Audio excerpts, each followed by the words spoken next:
Perkenalkan, nama saya Betaria dengan NPM saya 19421141. Saya dari Universitas Internasional Batam.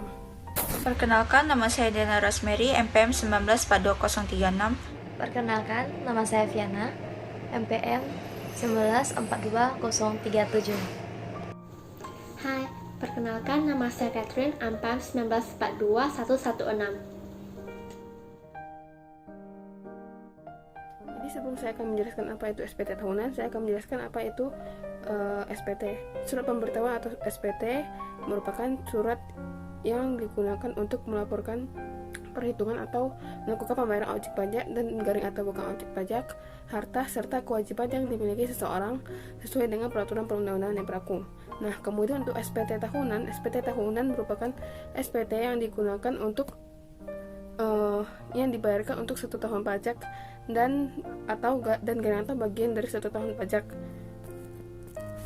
Kemudian SPT tahunan ini terbagi menjadi 2 jenis, yaitu SPT tahunan untuk 1 tahun pajak, yang kedua untuk SPT tahunan bagian tahun pajak.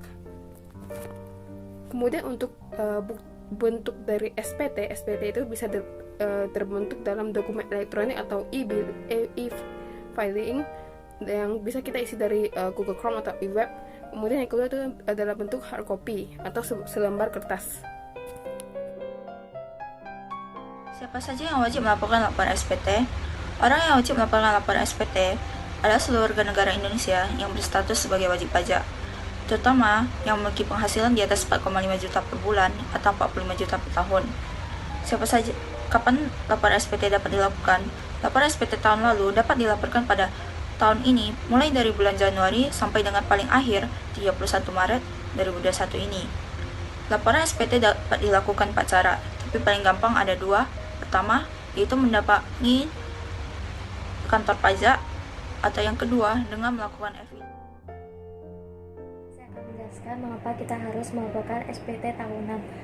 Karena adanya kemungkinan mendapatkan penghasilan lain di luar dari yang sudah dipotong oleh pemberi kerja. Misalnya, hasil usaha, investasi, dan penghasilan lainnya.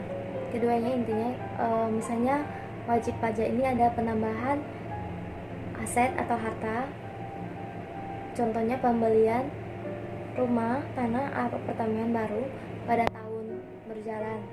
Intinya untuk mengcross check harta yang telah terdaftar dengan harta yang sebenarnya pada wajib pajak. Hai teman-teman semua, di zaman yang sudah maju ini tentu saja tidak ribet lagi untuk melaporkan SPT tahunan.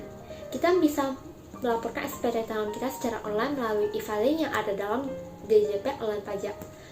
Teman-teman hanya perlu memasukkan NPWP dan password di website DJP Online Pajak. Jangan lupa untuk melaporkan pajaknya teman-teman, untuk wajib pajak orang pribadi di akhir Maret ini dan untuk wajib pajak badan di akhir April ini.